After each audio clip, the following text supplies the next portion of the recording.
Miss Lewis here, coming to you with Chapter 21 of One Crazy Summer, which starts on page 134. Chapter 21, Eating Crow. The next morning, Cecile stood outside our door and said, "It's 9 o'clock. Why y'all still here?" Vanetta pointed to me. "It's her fault." Fern joined in. "All her fault. She won't take us to the center." "Yeah, she said we can't go no more." Cecile turned to me. "Delphine, what did you do?" I spoke as plainly as I could. There was no use in speaking small-mouthed. "I told Sister Macumbu we're not going to the Free Huey rally 2 Saturdays from now or coming back to the center." "Why'd you tell her that?" "It's dangerous," I said. "The police shot a teenager for being with the Black Panthers. They could shoot Black Panthers and kids at the center." Cecile looked at me like I was stupid, but with also disbelief that I was her daughter. "Did anyone shoot at you, Delphine?"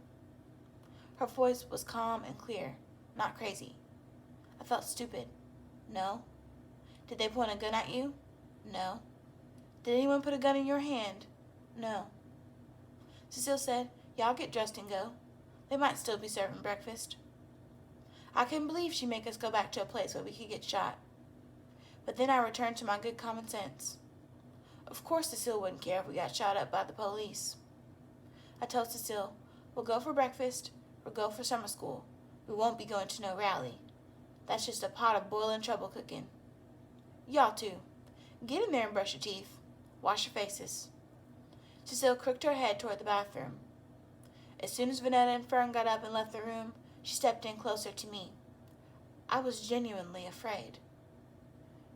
"You watch how you talk to me. You hear?" I nodded in reply, and I was no nodder. She wouldn't accept my nod. "No," she said, "you got a mouth, so I want to hear you." I said, "Yes, ma'am." That old-fashioned word just crawled right out. Cecile grunted. "That's the problem right there. His mammy. You sound just like her, like a country mule." I think that set Cecile off more than my saying we weren't going to the rally, me sounding like Big Ma. Cecile went back to her kitchen, fussing up a full steam like she was talking to someone. Me. That she couldn't have us here messing up her peace of mind unless she couldn't work with us in her house. Cecile carried on a full conversation, on and on as we walked out the door. Crazy. Vanetta and Fern were only too glad to be headed toward the center. They couldn't stop rubbing it in. "See, Delphine, you can't tell us what to do," Vanetta said. "Surely can't. 'Cause we're going to the center, and we're going to the rally." "Surely are. And we're going to sing our song, and do our dance. And you can't be in it with us." But Fern didn't go along with Vanetta on the last one. Not that I wanted to be in it. Still, a small part of me was glad. Fern had always been mine. I wasn't in a hurry to go inside when we got to the center, but I followed my sisters when they pushed the doors open. Vanetta and Fern couldn't eat the late breakfast and rejoin Sister Macumbu's class fast enough. I found myself dragging behind them, feeling badly for myself. No one ever called a take-back eating crispy fried chicken. They called it eating crow, and with good reason. Not that I'd actually eaten a black crow, but with my words stuck in my throat and my eyes cast down, I knew what eating crow was. I knew that having to eat crow when you were once proud and right was like swallowing a hunk of tough, chewy crow meat that wasn't about to go down easy. Sister Macumbu didn't make me feel like the nothing I knew I was. Her bangles jangled about her wrist as she welcomed us back into class.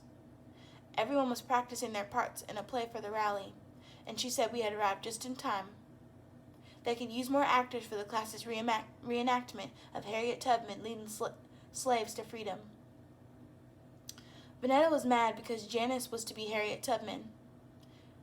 I knew I'd hear about Vanetta missing out on being the star of the play for the next 7 days. Later, after Sister Pat led us through calisthenics in the yard, Eunice came over and sat with me. "Thought y'all weren't coming back." "We weren't." "Then why are you here?" Eunice had a lot of nerve and a lot of mouth, asking me why my sisters and I were back at the center. I had nothing to say to Eunice. I already felt bad. I shrugged, although I was no shrugger. You were just showing off, telling Sister Macumbu how you and your sisters weren't coming to the rally, like you're in charge.